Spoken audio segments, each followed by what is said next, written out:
Buenos días, Martín, ¿qué tal? ¿Cómo están? Muy bien, Rubén, gracias por atendernos, por hablar con No, por nosotros. favor. Bueno, para hablar de este acuerdo que se ha alcanzado con el Ministerio de Economía, con la Secretaría de Comercio, con las cámaras del sector farmacéutico, básicamente, a ver, no es un congelamiento de precios, es básicamente marcar un sendero de cómo pueden aumentar en los próximos meses.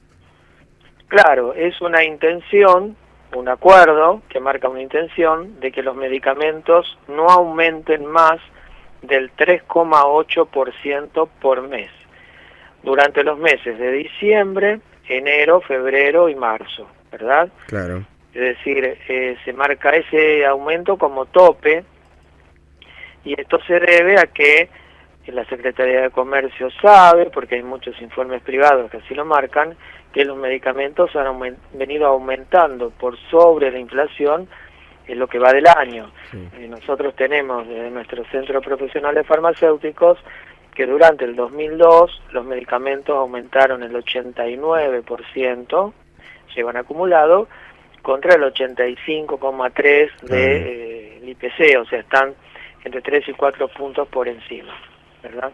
Claro.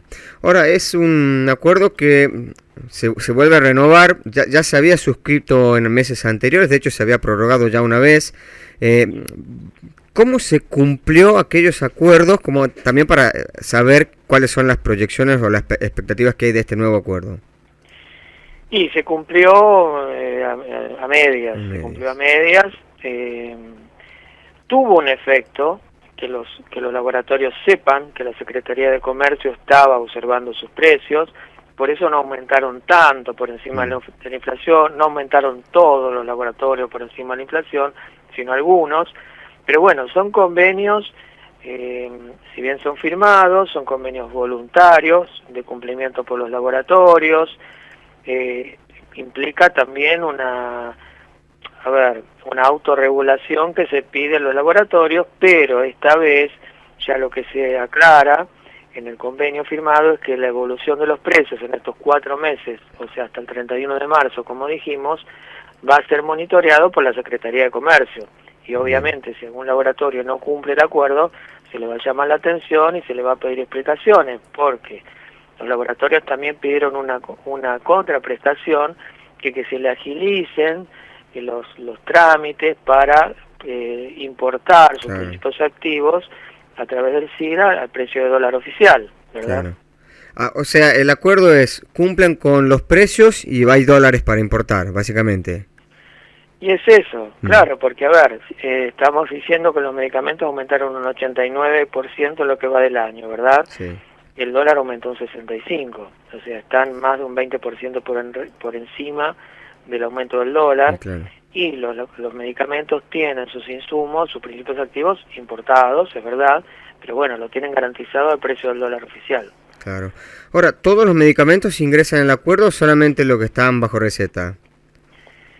Bueno, esta es una particularidad de este Mm. acuerdo, que solamente los medicamentos de venta bajo receta, es Claro. decir, también es un alivio para las obras sociales, para la seguridad social, también para las empresas de medicina prepaga, porque son los medicamentos que ellos tienen que cubrir. Y Claro. había muchas quejas del sector porque, bueno, las obras sociales estaban desfinanciadas y obviamente van a estar desfinanciadas si los medicamentos aumentan por encima de cómo ingresan sus recursos, ¿verdad? Y sí, por Así supuesto. que bueno, nosotros desde el Centro Profesional de Farmacéuticos pedimos también en nuestro informe que se contemple la posibilidad de incluir a los medicamentos de venta libre, porque en realidad son los que más han aumentado. Están casi en el 95%, hablamos de un 89% promedio en lo que va del año. Claro. Los medicamentos de venta libre están en el 95%, con picos de hasta el 130% de incremento en lo que va del año. Estos son los medicamentos sin receta, los de uso común, los que la gente ve propagandas a veces en los medios de comunicación. Bueno, esos medicamentos han aumentado mucho este año. Claro. Claro. Y son muy consumidos además lo de venta libre. Son muy usados, son Mm. muy usados.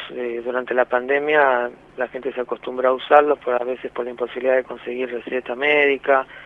Está la característica también de que, bueno, la gente obviamente tiene que pagar el precio lleno porque no tienen descuento a través de las obras sociales. Mm. Hablamos de analgésicos, de digestivos, de colirios para los ojos, de cremas dermatológicas, de antiparasitarios, en fin, algunos, de muchos medicamentos que son de uso masivo, sí. Bien. Ahora, a ver, marcar este sendero de 3,8% como tope mensual tiene sentido si el ritmo de los índices de precio del consumidor continúa desacelerándose. Si lamentablemente tenés una inflación de 6-7 puntos, y yo creo que va a ser de imposible cumplimiento este acuerdo, hay una cláusula para eso. Sí, por eso decíamos al comienzo que esto era una intención, una intención de que no aumente más del 3,8%, pero hay una cláusula que indica que si la inflación aumenta más del 5%, por encima del 5% mensual, ese mes los medicamentos podrían aumentar un poco más, pero siempre hasta un punto por debajo de la inflación. Es decir, no se les permite ni siquiera aumentar al ritmo de la inflación, sino un punto por debajo. ¿Por qué? Insistimos, porque la Secretaría de Comercio sabe, a pesar de que los laboratorios en muchos casos lo nieguen, que los medicamentos están aumentando y han aumentado por encima de la inflación. Claro. Rubén, muy amable por su tiempo, muchísimas gracias por toda la información. Gracias a ustedes, buenos días. Que tengan un buen día. Hablamos con Rubén Sajem, director del Centro de Profesionales Farmacéuticos Argentinos.